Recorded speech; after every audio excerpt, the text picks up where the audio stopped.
Sonic Free Comic Book Day issue 2015. The 9th Free Comic Book Day issue for Sonic is apparently a prelude to a Worlds Unite.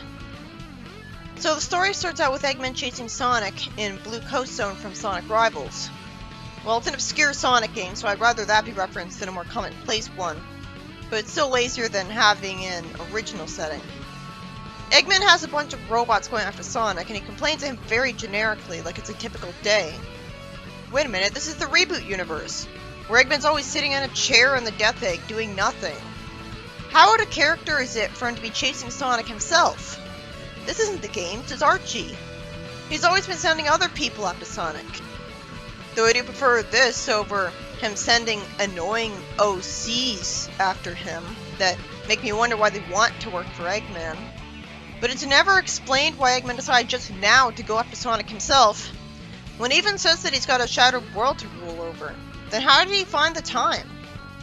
This wouldn't be as confusing if we were told right away that this doesn't take place in the reboot universe at all, because it's not enough like the games to make this plot not confusing. A Genesis portal opens up, and something called an Ifrit pops out and destroys the Egg Swats, making Eggman retreat. Well, that came out of nowhere. I hope there's a logical explanation for this. At least it seems to be a new idea, minus the Ifrit from Sonic Rivals thing. Otherwise, it's a Deus Ex Machina that Sonic didn't even need. He could have just spin dashed through all the robots himself in seconds. Eggman tells his Badnik horde to keep searching for the Gaia Temple Guardian from earlier. Logically, that'd mean finding him would be inevitable, and there'd be consequences to that. Sonic can't do much to attack the Ifrit, and it counterattacks with Fire Breath. Then Silver shows up, to Sonic's surprise, and Sonic annoys Silver with puns about time travel for no reason, having the Idiot Bowl instead of being grateful and letting him save him. So Silver threatens to feed him to the Ifrit if he doesn't stop. I hope that's just bluffing, or that'd be really out of character. But at least Sonic's specific puns fit the context just fine. It's just that he's emphasizing the words timing and time just to annoy him. But if he didn't emphasize them, and they weren't pointed out, it would be keeping it subtle. Maybe then the joke would be funny because you'd have to try harder to get it. Wouldn't it make more sense, and maybe be funnier, if he was doing these puns by accident, and it was Silver who was overreacting? Sonic has been portrayed as cool since the start of the series, and that's why the series got successful. So portraying him as the kind of dork who jokes with puns to annoy people is counter to that. And there's a reason early Archie ditched that. Wait, both of their attacks do nothing? I guess even though Silver could just telekinetically tear apart the Ifrit and reduce it to molecules, if it's nothing but a being made out of fire, wait, I'm looking at it now, and it looks mostly solid.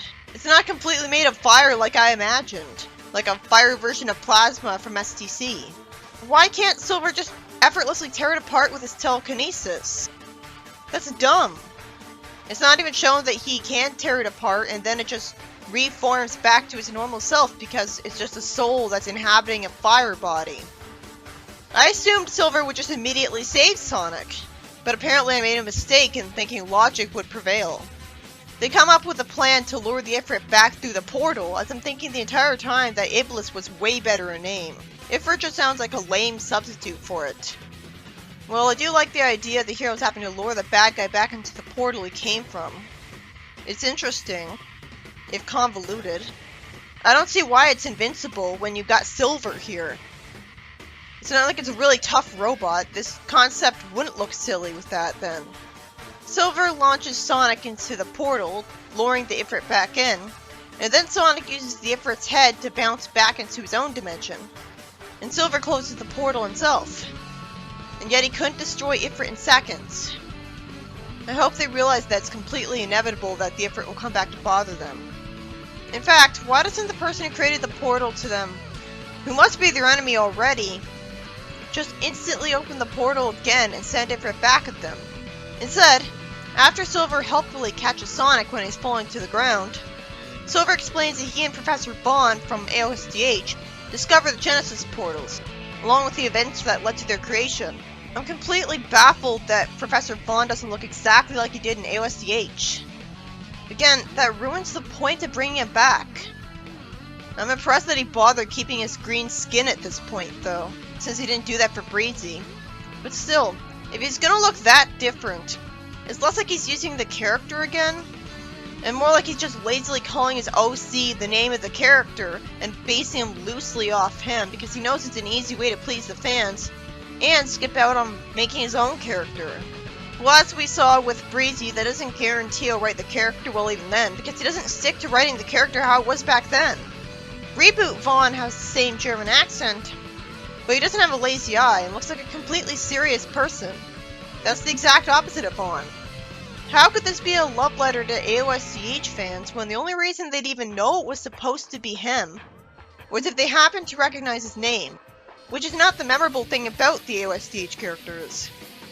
If he used his design, which would be common sense, then it'd be instantly recognizable and generate hype.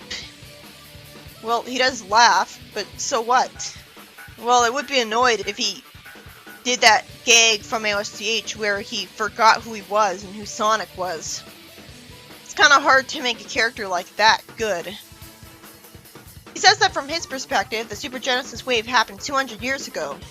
It took me a while to get that this was supposed to mean that Silver's 200 years ahead in the future exactly. It never mattered how far ahead he was. Plus, I'm used to Vaughn living in Sonic's time, not Silver's. So I instinctively thought he was saying 200 years ago from Sonic's time.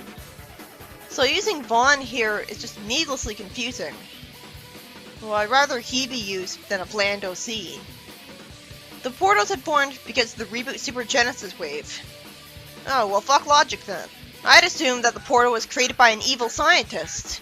But since they're not allowed to show Eggman Nega, and God forbid they make a new villain, well that can still be the case. I assumed Wily was the one who made the portal. Why would portals randomly start showing up because reality was temporarily rewritten? That's convoluted nonsense. Archie made more sense than this. Why didn't they start showing up the instant it was rebooted then? I'd rather just think that Silver's from another dimension centuries ahead and doesn't actually come from Sonic's future, because I'd hate the idea that Mobius' Super Genesis wave didn't get reversed in Sonic's lifetime. It's extremely forced because Eggman would inevitably reverse it if he produced it in the first place. He'd want to go back to Sally being roboticized and so on. Vaughn very clearly says that the Genesis portals lead to different dimensions and universes separate from their own. Remember that. He says nothing about leading to different time periods. Vaughn told Silver that because the portals might pose a threat, he wants Silver to hop in through the portals. Well, it might make more sense than him hopping through them himself, no matter how dangerous their world might be to him. He's doing it because he was told to. It's good to see that Silver is not the only person alive in his future, and so he has a reason to care about this place. So Sonic and Silver discuss what they need to do, with Sonic wanting to fix his world, and Silver wanting to close the portals. It's good that Sonic thanks Silver. Then the story ends with the revelation that Eggman's hidden a robot behind the two that overheard their entire conversation, and Eggman plans to use the portals to dominate a world or two. How? If he goes into a randomly generated portal, he might never be able to return to Mobius and keep ruling it. How could he rule both worlds? And I wasn't aware there were only a finite amount of portals and Silver would have any hope of sealing all of them. Considering their nonsensical origin, why would I have any faith there was the kind of real-world logic where there are only so many of them and they wouldn't be generated constantly for eternity? And there's also a Mega Man side of the story, but I don't care. It's not in the same video as this. It's not Sonic, and I'm already bored enough. I don't know the Mega Man characters as well, so what's the point of having Xander exist if he's just a one-dimensional monster who's even crazier than Wily? There's a panel that has someone say that Xander has a shiv for graffiti, and if he starts marking himself, they'll move him to a padded cell. I can't believe I just said that. That's ridiculously dark for a kid's comic. Even for the writer of Other M, this is still shocking. Like, this clearly isn't for kids then. We're told that Xander was a soldier fighting Wily's first takeover attempt months ago, and he was surprised at Mega Man. And that's all the panels I can see, so I'm done with caring. All of these are human characters I don't care about, and I guess the story sucks. Long story short, the story's just telling us Xander's gritty backstory. It ends with showing when he got arrested, so it doesn't even accomplish anything in the present time. What's the point then? Nothing actually happened. He doesn't have a personality, he's just a pure evil bad guy, so a giant backstory isn't solving the problem. How does Xander have anything to do with Worlds Unite? He's like trapped in a cell. Why focus on this unlikable guy instead of the hero characters? How did he know what Silver's head looked like so he could carve it into the wall? I have no reason to care about this character because he's not interesting in the slightest. I know that the X series has like a billion different villains that pretend to be the main villain and then they're always upstaged by Sigma, so they just come off as forgettable and pointless, like Dr. Doppler. So this story, by Flynn, was about a fire being called the Ifrit randomly showing up through a portal that has no good reason to exist. And Silver shows up through it as well because he was trying to get rid of all of them. Somehow he doesn't just effortlessly take apart Ifrit with his telekinesis, which destroys the believability of the story even more than the portals existing just because reality was changed. This Ifrit coming out of a portal that shouldn't exist is just a weird random thing happening to have a story around it. And Eggman wants to go take advantage of the portals. This didn't make sense and didn't need to be written. But I'm glad Silver was taken advantage of for something only he could do. It was interesting to read that they had to lure the bad guy back into a portal and seal it away instead of simply killing it. Since when does that happen in the series? It'd have actually been better if we weren't told why the portal showed up, like in Penrose' first issue. Then I'd assume it showed up from there being too much chaos energy in one place, so it broke down the barriers between universes. Portals show up for no reason in Archie and Fleetway all the time, but poorly explaining it just made it look worse. It just makes it annoying. And the Mega Man Xander backstory is clearly not geared towards children. Why is Flynn the only writer allowed to get away with this? Shadow and 06 are dark and universally mocked for it, but he has a story where it's referenced that a villain could mark himself with a shiv, and that's darker than anything in those games. And there's nothing appealing about that to make it worth being dark. It's not funny or interesting. At least Silver's bad future had story potential. Xander's in a cell, he planted a bomb, and he killed someone. This isn't the Mega Man X series where they got away with having an apocalypse happening. I always assumed the Mega Man comic would have the same harmless tone as the classic Mega Man games, because it's featuring those kid-friendly characters.